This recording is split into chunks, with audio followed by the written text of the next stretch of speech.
Buen día, jóvenes. Iniciamos el momento de la geografía, siempre dirigido por su facilitador y profesor Carlos Sánchez de Perú. En esta oportunidad, esta breve exposición es dirigida al Colegio Mayor Sistema San Marcos para los alumnos del primer año de educación secundaria. En este segundo bimestre tocaremos el tema número 7, que corresponde a el tiempo y el clima. Siempre se confunde en la parte popular, es decir, cómo está el clima, por decir, en vez de decir cómo está el tiempo, ¿no? Estos son problemas que siempre se confunden, pero hay que aclarar. El clima, como está acá en la definición, es el conjunto de valores normales para una determinada región, promedio a lo largo de muchísimos años, de temperatura, de la humedad, de la presión atmosférica, las precipitaciones, características y cosas por el estilo. Se ve formalmente en la meteorología un promedio de unos 30 años. Si es un fenómeno diario, lo que sucede, por ejemplo, constantemente, ha pasado 30 años, por decirles, enero es caluroso, por decir así. En este año, el siguiente año, enero caluroso, siguiente año, enero caluroso. Llegamos 30 años, se repite lo mismo, podemos decir que el clima de enero es caluroso. ¿Se dan cuenta? A eso llevamos clima, a determinar algo que ha pasado ya un periodo, como le digo, se estima en promedio de 30 años que se repita. Entonces podemos afirmar el clima en esa región es así. Ahora, el tiempo se refiere a las condiciones de temperatura, también de humedad, de la presión atmosférica que existe en un determinado lugar en el momento preciso. Ahora, ¿qué sucede? Por ejemplo, decimos el clima en Lima en verano es caluroso. Porque estamos en verano, decimos enero, estamos en verano, por lo tanto es caluroso. Enero en Lima es caluroso. Pero de repente el 15 de enero estuvo el día nublado, hubieron lluvias, ¿se dan cuenta? Entonces yo no voy a decir el tiempo es, perdón, el clima es así, no, es el tiempo. Ese 15 de enero, esa fecha determinada, estuvo nublado y hubo lluvias, pero solamente ese día. O sea, el tiempo fue así ese día. Al día siguiente todo está normal. ¿Se dan cuenta? De acuerdo al clima que han definido. Entonces quiere decir que el tiempo es en el momento que sucede. Entonces lo correcto, voy a viajar a Madrid, tendría que decir cómo es el clima en Madrid. No, tendría que decir cómo está el tiempo en Madrid, porque voy a llegar mañana. ¿Cómo está el tiempo?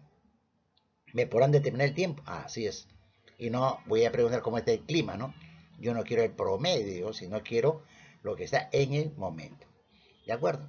Bien, pero para estos jóvenes, tanto la temperatura, la humedad, la presión atmosférica, las precipitaciones, la neblina y cosas por el estilo, vamos a ver en cada uno en su lugar. Por ejemplo, primero empecemos lo que son los elementos del clima. ¿Cuáles son los llamados elementos del clima? En primer lugar, la temperatura. Aquí se la ha colocado la temperatura que refiere a la cantidad de calor que hay en el medio ambiente, o sea, en el aire. Y se mide, en este caso, con el termómetro. El termómetro nos dice la cantidad de calor que tenemos. Esa es la temperatura en un determinado lugar. ¿De acuerdo? Cuando hablamos, segundo, precipitaciones. ¿Qué vienen a ser las precipitaciones? La cantidad de agua que cae sobre nosotros, ¿no? En las llamadas lluvias. Cae sobre la tierra, sobre nosotros, en las lluvias. Y que son medidas con el pluviómetro en Lima. ¿De acuerdo? Ahora, las precipitaciones son diferentes, pues, ¿no? Hay muchas precipitaciones, desde pequeñas lloviznas, de gotas pequeñas, gotas grandes, a veces granizada en ciertos lugares. Entonces, ahí vienen las precipitaciones en este caso. Otro elemento, ¿cuál es? La presión atmosférica.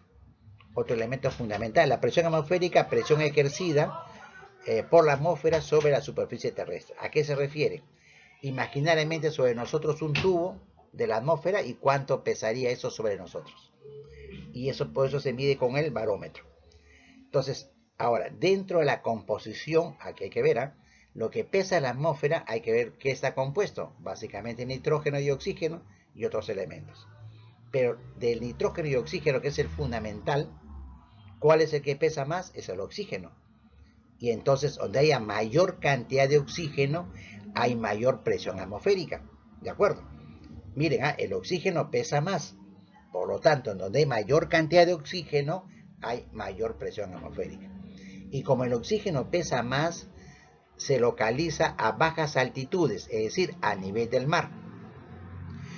Por eso cuando llevamos a alturas, vamos a la altitud, por ejemplo, nos vamos a Loroya, nos vamos a Cerro de Pasco, y a mayor altitud, ¿cierto? Mayor altitud, va a disminuir la cantidad de oxígeno.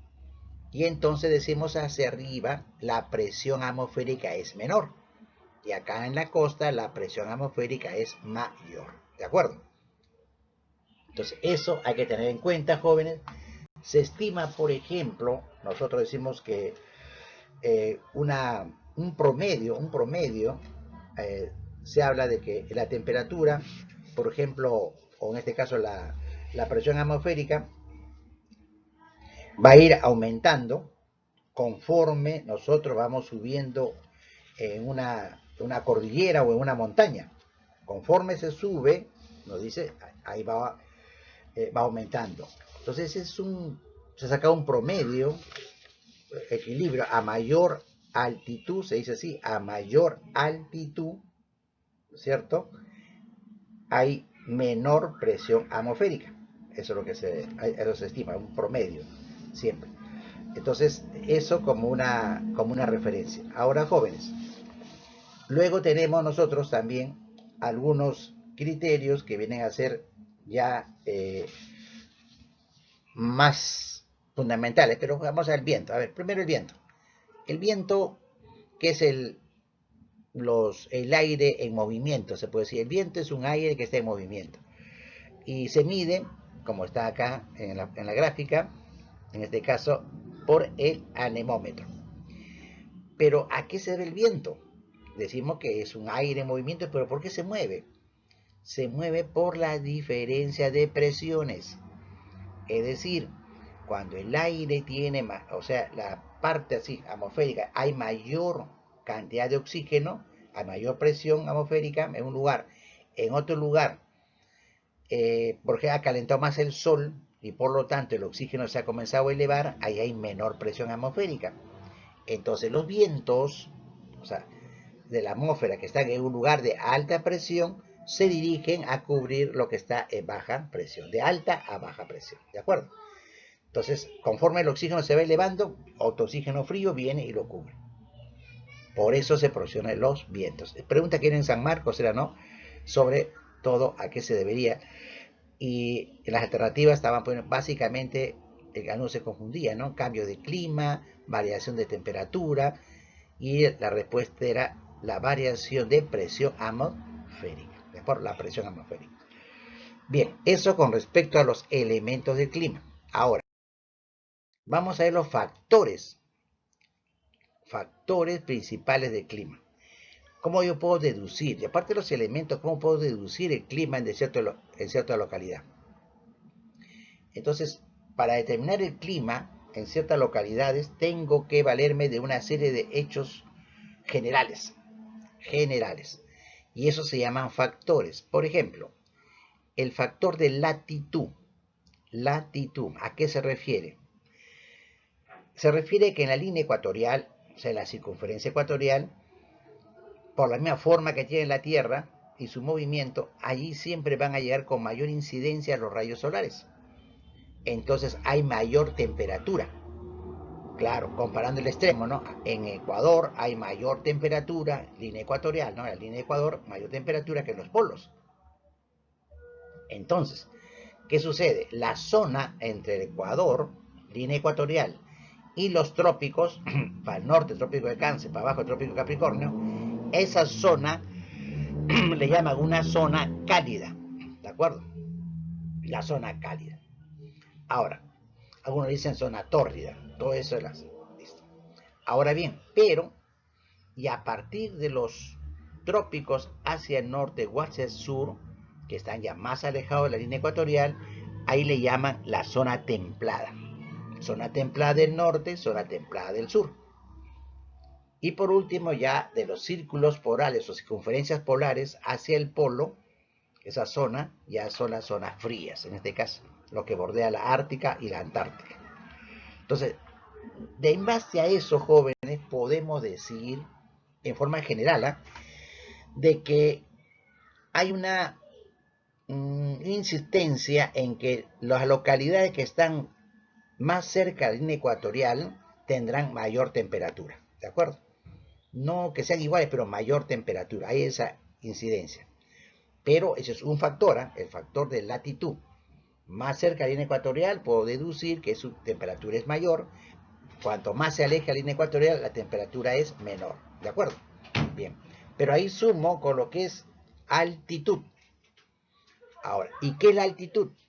Es otro factor que tiene que ver con lo siguiente. La altitud significa que conforme voy subiendo una cordillera, una montaña, entonces va a cambiar, en este caso, el clima. O sea, perdón, va cambiando el tiempo y ahí se produce, en este caso, lo que le decía al principio, ¿no? A mayor, en este caso, a mayor altitud, conforme avanzamos, va disminuyendo la Tierra, ¿de acuerdo?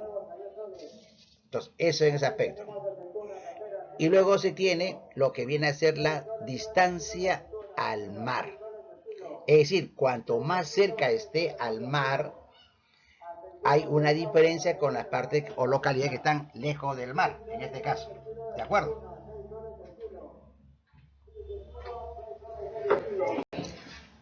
Entonces ahí, jóvenes, tenemos que ver, por ejemplo, ¿a qué se debe esto?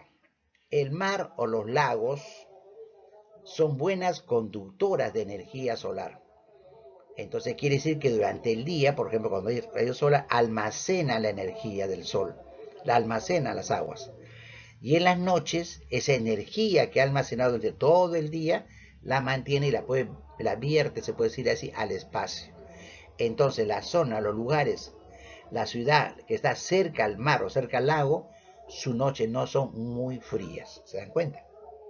Ahora, lo contrario es cuando una localidad está lejos de los mares o de los lagos. A eso se llama la continentalidad.